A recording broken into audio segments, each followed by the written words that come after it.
दोस्तों, हम कई बार ऐसे काम करते हैं जिनके बारे में हम अपने तर्क का भी इस्तेमाल नहीं करते और हम ये मानकर ऐसा ही करते रहते हैं कि ये तो पहले से ही होता आया है। लेकिन ये सही नहीं है। आज दुनिया बदल रही है। अगर जो पहले से होता आया है ऐसा ही सब करते रहते तो ये दुनिया जहाँ पहले थी वहीं आज भी होती। बहुत सी ऐसी ही प्रथा चली आ रही है जिसके बारे में किसी को कुछ नहीं पता, लेकिन फिर भी सभी उन्हें इसलिए अपनाते हैं कि ऐसा तो पहले से होता आया है, जिससे उनके धन व समय का नुकसान होता है। एक बार एक साधु गांव से दूर जंगल में एक कुटिया में रहता था। वह अक्सर गांव में कुछ दान दक्षिणा के लिए आता रहता था। एक बार वह गांव से अपनी कुटिया के लिए जा रहा था। शाम का समय था। रास्ते में उसे एक खरगोश का बच्चा मिला। वह घायल था, लेकिन खरगोश का बच्चा बहुत सुंदर था। साधु ने उस खरगोश के बच्चे को उठाया और अपनी कुटिया पर ले गया। उसका घरेलू उपचार किया गया। कुछ ही दिनों में खरगोश का बच्चा बिल्कुल ठीक हो गया।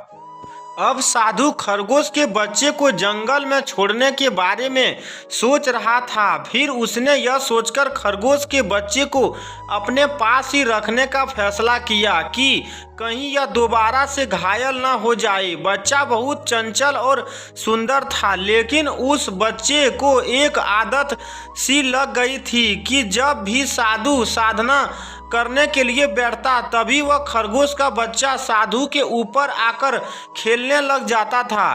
कभी सिर पर चढ़ता, कभी कंधे पर। इससे साधु को अपनी साधना करने में परेशानी होती थी। खरगोश का बच्चा रोज ऐसे ही करता। साधु ने परेशान आकर अपने चेले से कहा कि जब भी मैं साधना करने बैठूं तब खरगोश के बच्चे को सामने वाले पेड़ से बांध देना। आज जब भी साधु साधना करने बैठता तभी खरगोश के बच्चे को सामने वाले पेड़ से बांधा जाने लगा। ऐसा ही चलता रहा। खरगोश का बच्चा बड़ा हो चुका था, लेकिन अभी भी साधना के समय उसे पेड़ से बांधा जाता था। कुछ दिनों के बाद उस साधु की मृत्यु हो जाती है। मृत्यु के बाद कुटिया में साधना करने की जिम्मेदारी साधु के सबसे पुराने चेले को दी गई।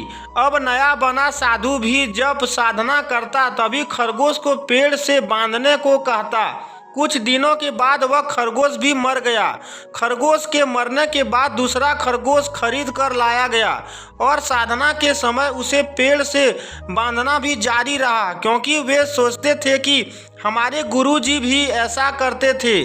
क्या पता ऐसा करने से ही हमारी तपस्या, हमारी साधना कबूल होती हो। इसलिए हम भी खरगोश को पेड़ से बांधकर साधना करेंगे, तभी हमारी साधना पूरी होगी। ऐसा करते करते वर्षों बीत गए। कई नए साधु बने और कई खरगोश भी मरे। फिर से दूसरे खरगोश लेकर आते रहे, लेकिन किसी ने ये समझाने की कोशिश नहीं की कि इस खरगोश को पेड़ से क्यों बांधते हैं। और ऐसा देखकर बाकी आसपास के पुजारी भी अपने यहाँ खरगोश को बांधकर पूजा करने लगे।